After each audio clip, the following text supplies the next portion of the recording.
Hello guys, for today's video guys, kay mag-adto pala guys ang ating dialysis warrior guys sa eskwelahan, kay mag-attend siya guys ang induction sa mga officer o nagdala na siya guys ng bihon.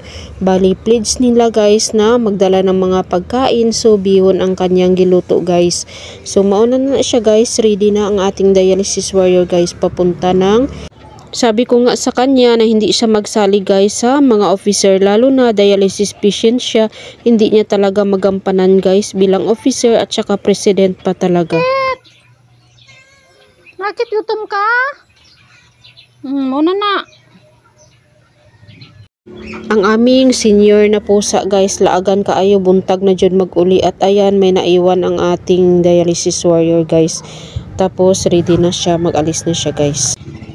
Alis na guys ang ating dialysis warrior guys papuntang induction guys sa school.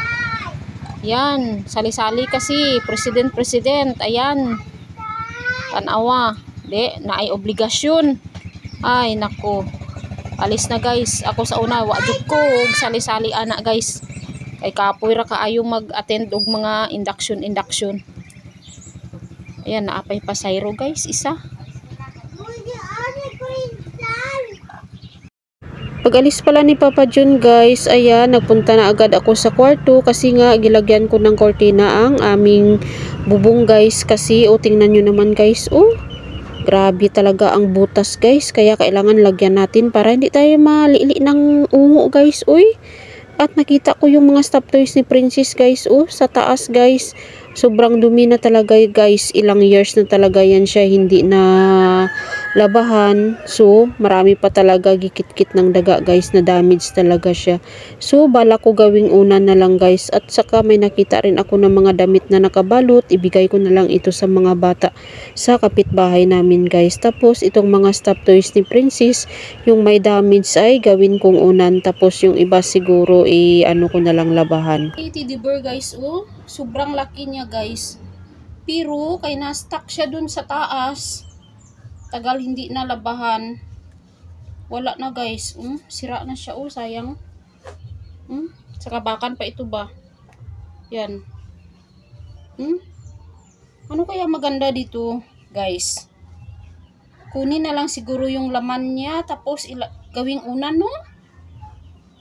Sayang man din kung ipatahi, kay hindi na din, parang hindi na rin pwede ipatahi ni guys.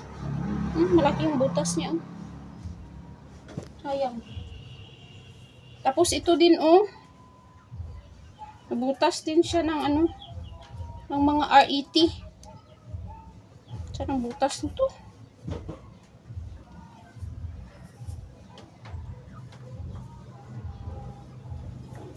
Rabbit. Pwede pa ba ito matahi siguro? Parang ito lang yung damage niya, Tapos labahan na lang.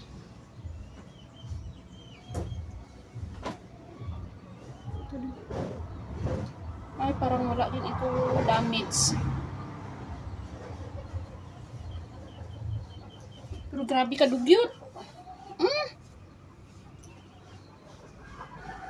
Grabe ka hugaw talaga guys, Ito pwede ni siya ni Princess. Parang maunan niya. Ay, naku. Tayuin ko na lang ito. Ito maliit pa ang panganay ko, 23 years old na. Ayaw ni Papa John ipabungkag. Sabi ko itanggalin na lang tapos gawing unan. Kasi hindi rin mapuslan kay sige tago. Bali ito na lang dalawa guys, gawin kong unan. Kaya yung tatlo wala man din sira. Gawin nating unan siguro yan. Yan na pala ang ating kwarto guys, hindi na masyadong maliwanag guys, medyo okay na siya guys.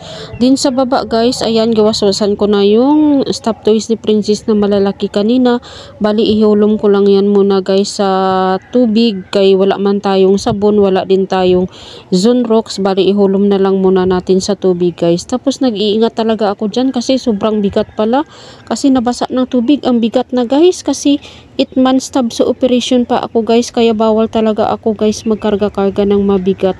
At ayan na guys, fast forward guys, nabungkag ko na guys yung mga stuffed toys kanina guys. So tapos gikuha ko na lang din ang mga una namin guys na maninipis, bali idagdag ko na lang, bali igawin ko na lang na makapal yung mga una namin guys. Kaya ayan, nagpatulong na rin ako sa mga bata at sa friend ni Princess guys.